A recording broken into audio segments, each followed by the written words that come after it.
Of course, the developing world has even greater problems in terms of just getting hold of the vaccine. The Global Alliance working to deliver vaccines to the world's poorest countries says it has secured 2 billion doses. COVAX says this comes through supply agreements with AstraZeneca and J&J, Johnson & Johnson. UNICEF's preparing to ship up to 850 tons of vaccine per month on behalf of the Alliance. Joining me is the UNICEF Executive Director, Henrietta Fore. She's in Santa Barbara, California. Good to have you, as always, Executive Director. So this is excellent news. We've talked about it a great deal on Quest Means Business. The developing world. Now, 2 billion is not sufficient, but it's a very good start. Exactly, Richard. This is now a light at the end of the tunnel. And so one of our missions is to make sure that light shines on every country and every person.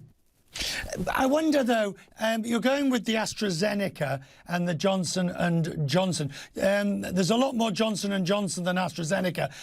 Is UNICEF involved in which ones were bought, how they were bought, or is your main focus the distribution and making sure it gets there? So we are the ones who will procure, we will distribute, and then we'll try to help the countries be ready, because that readiness level for every country is important, to train your local healthcare workers, to make sure you know who you want to inoculate first. So there are lots of pieces in the puzzle, but we need to get the vaccines first. Right. And the total, I was talking to some colleagues in Nigeria and some friends there, everybody says they're not expecting full-scale vaccination until well late into 2021. Is that your best guess too? Well, we think we are going to have most of the vaccines starting to roll out in the first quarter of 2021. But there are more vaccines that are coming online, as you are covering in your show. So all during 2021, I'm sure that we will hear from more vaccine manufacturers and more approvals coming out of COVAX, because having the vaccines available is the first step. Then they have to be approved by WHO. Then we have to have them allocated. And then we want to be sure that the countries are ready, and we need enough funding for this. So if we can get that whole chain to work together in concert, then we've got it, Richard. We do need to talk, Henrietta, we do need to talk about another matter that you're aware of. UNICEF, your organisation, under fire tonight from the British government after UNICEF pledged to give money for free school meals in London. Now, child poverty and child food poverty has become a hot issue in the UK because of a campaign thanks to the Manchester United's Marcus Rashford. And UNICEF's donation is the first in the country. The leader of the House of Commons, Jacob Rees-Mogg, you're familiar with this, but let's let our viewers hear what he said about UNICEF.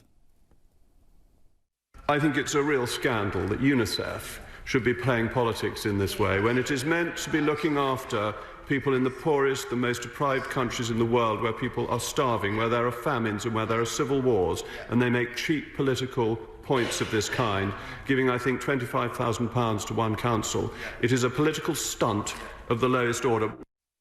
Well, there you are, Henrietta, political stunt of the lowest order.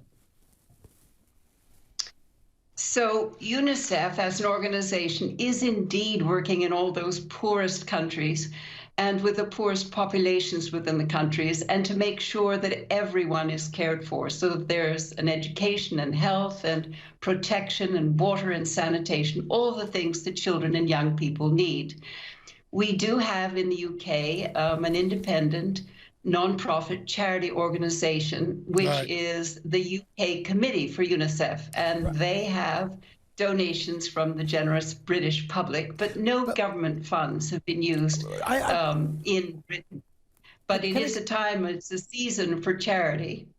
Can I just interrupt you there? But I can understand the independence and the national, but you've got to admit, I mean, the UK is one of the wealthiest in the country, and if you wanted to do something at UNICEF, or your affiliate there wanted to do something, they could have a campaign. But the money would be better spent giving it to vaccines in the developing world. So the money is. Almost all of it is being spent in the developing world for everything from vaccines to education to health supplies to humanitarian emergencies. So everything is being used in those countries. But the local committees, the UK committee, will have many people who care about children. It is the holiday season. They see children in need, and they respond. So I think we just should be charitable. Always. Always. Thank you. And I wish, with that spirit, and thank you for taking us to that spirit, I wish you and your family, of course, a safe festive season and a good new year, Henrietta. It's always good to talk to you. Thank you, ma'am. I appreciate it. Now. Thank you, Richard.